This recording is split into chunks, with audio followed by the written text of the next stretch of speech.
Hello guys, welcome to our first video entry for this channel.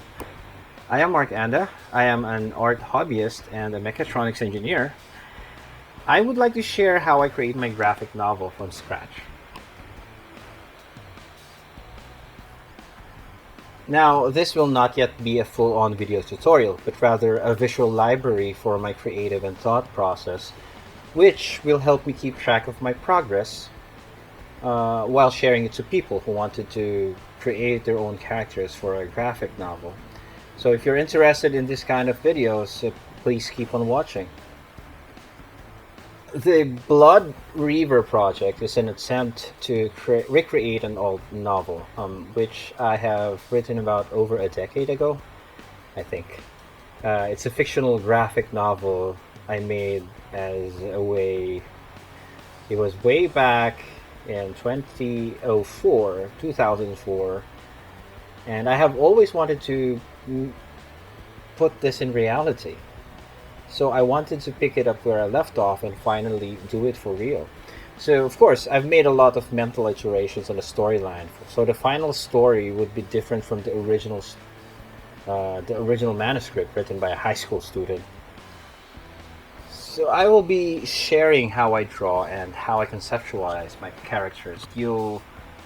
I believe that you'll be able to learn a thing or two in my videos. You can also share this video if you know somebody who would also want to learn how to create their own artistic project, particularly a graphic novel. I mean, I'm also doing it on my own, so might as well share it with people who have the same interest. So if you are an experienced artist and you happen to come by this channel, please feel free to leave comments and suggestions on my methods in the comment section below. It will be very much appreciated. I'm always open to learning new stuff from, the more experienced people. So, yeah, like I said before, this vlog will also help me keep track of my progress. So it may seem a lot of work due to the editing and creation process itself, but I think it's a good way of documenting everything that I do for this project. So sorry if I ramble a little bit, because it's quite difficult for me to draw and record this audio at the same time. Anyway, this video and also the following videos will show more of my creative process and the way I jump from traditional to digital and vice versa when creating a character, because I don't do it in a single procedure. So I can just go back to step one, digital drawing for the silhouette, and then I go to traditional for the line art, and then go back to digital to refine the line art, so on and so forth. So this one is one of the original characters in the story. She is a support character for the main protagonist, and I made a lot of iterations, and this is so far the latest and probably the best one so far. Wait a moment, I'm just doing a little bit of the braid. The braid is a little bit tough for me, so I have to really visualize and concentrate while doing it. Her name is Yulia, and she is a marksman class. So here I am making the outlines for her hair and her off-shoulder sweater, which she wears on top of her combat outfit every time she is on a coat day off. So it's kind of modern style in a way, but I like that since the world I'm building is more advanced than the world we live in right now. The way that I draw things is kind of simplified, because it's kind of contrary to most character designs, especially the concept art, wherein they make highly detailed iterations of the characters. But for me, I don't have the liberty and the time to do that, because I'm a one-man army, and it's hard for me to do one very good drawing and then go to the next. It will really take a lot of time. So yeah, this is kind of contrary to most character designs. So if you remember Dragon Ball, they only have one design. So it's like Goku's training or martial arts gi. That's it. Naruto also have the same, that they're just wearing the same clothes over and over again, right? but the narrative somehow in every chapter there's a development in the character. It will also change the outfit, which suggests that the character may have developed something, or they got older, or they have to gain more experience or power. So that's how they use the change in the outfit. Am I making sense? So obviously, Yulia will be wearing this sweater most of the time, suggesting, of course, that they are living in a slightly cooler environment. So I like to keep the the design of their clothing a little bit more functional rather than flashiness and the fashion, you know. And of course, it makes it easier for me to draw it like repeatedly. So in terms of design, I really lean towards simple outfit with minimal details as much as possible, because ultimately, the purpose of this project is to put it into animation. If somebody would, actually want to make it into to convert into animation. So speaking of development, I'll be splitting the project into several phases. It's kind of tough given that I'm the only one person working on it, which means from the conceptualization, from the sketches and the implementation, I'll be the one to do it myself. So of course, the design can be more complex in the final render, but for the sake of making things more easier for me, I will not include too much detail on the design. So in this sketchbook, the purpose is not to have a master copy of a drawing, but rather a manuscript wherein I can revisit every now and then as I progress. And maybe I would put it as a version 1 of the design, and then later on, if I decided to change it, then I'll put it in the same sketchbook, provided that I still have the pages. I still have, vacant pages. Some people would say, hey, it's counterintuitive. I think you should sketch first on a sketchbook and then put it in digital, like scan it and put it in digital, and then you make the final rendering there. But for me, in my experience, I think I prefer that I do the quick sketch of a silhouette first, so I have an idea where I could, I could visualize how the character would look like, she would stand like, and what's her height compared to the other characters. And then when I'm satisfied with the silhouette, I'll put it out. I'll make a sketch of it, and on a sketchbook manually, and then get a little bit of details. And then after that, I scan the line art from the sketchbook and back into digital. In this case, I'm using, for initial sketches, I'm using a sketchbook and from Autodesk, and later on for the manga, I'll be using a Clip Studio. But I don't want to buy it yet. I'm just letting it stay in my archive for a while without buying the actual software. But it makes the conceptualization of the characters a lot faster. You can see in this drawing here, I made like 11 characters in total. So this is just a quick sketch of quick idea. I just poured in a little bit of idea on the characters and how I want them to look like when they stand up in relevance to the other characters. So yeah, I think for me that's the way to go. I mean, the other people would be like, hey, I would like to draw it with sketch it in digital and in manual and then put it in digital. That's also okay. But for me, it's easier for me to make a silhouette in digital because I don't have to erase and stuff and create. It's just faster, more convenient for me to do it in digital, and then go back to the sketches and then so on. So I won't bore you with anything else now. So I think from this point, by the time I'm making this video, I will increase the speed of this video and then cut off the audio so it's not making any noise, and just put some music instead or whatever. So you can just see more of how I ink a character. So yeah, I'll be going back to the normal speed once I see myself telling you something. So yep, let's do that.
So as I'm making a side view now. I'm inking the side view. I'm not yet convinced that this will be the last iteration of her face.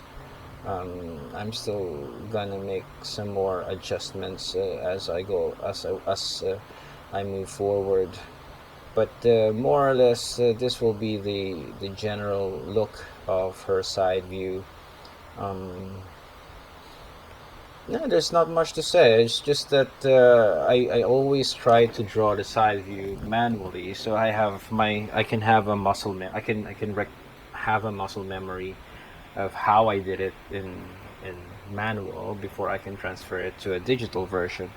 So yeah, it makes my job of like remembering the strokes much easier. It's nothing beats the traditional drawing still. I mean, in terms of practice and getting to know your strokes or mastering the confidence in your strokes. So here, I think I messed up. Yeah, but anyway, it's just a draft, so I think I'm gonna keep the braids for now. But I don't like how I made the braids. Again, she will be in her sweater, and I think there's not enough boobs here, so I think I'm gonna change that one in the digital version. So she's wearing a haltered mesh, but it's a layered mesh. So underneath there's a Kevlar armor that covers most of her busts and her whole torso from full a Kevlar fitting outfit. So I will, yeah, like I said, I will get into more details on what they wear, what they actually wear in the next episodes. So for now, just enjoy, and I'm just gonna continue inking this one until I'm finished. So, and probably in the next episode, I will be showing you how I transfer it to a digital version and how I will paint it um, with Autodesk Sketchbook. Yeah. Again, I will be showing you like the previous iterations or previous sketches that I made for her. So just so you know how far she's developed from the ancient times now. Okay. Yeah, I will. From this point on, I will do a time lapse again because I just have to. Whew, I just have to finish the inking process now. So, yep. Music again, please.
I'm going to share a little bit of how the rifle works in this story.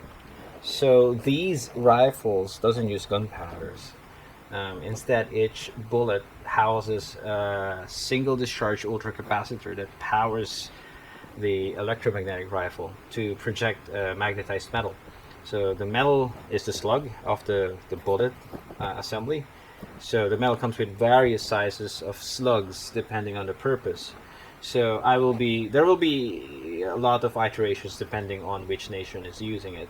So yeah, depending also for Yulia's weapon, it's based on a Colt 45 revolver, but it's I modified it into a rifle with of course a different internal parts. So basically in this world, railgun is a normal gun, and I mean if they would come across a gunpowder, they'd probably think it's primitive. So just a hint of how the world their world works, and so again, I'm gonna go into time lapse now. I will be creating another video which specifies the weapons that they use in this project. So yeah, let's continue with the time lapse.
So that's it, guys.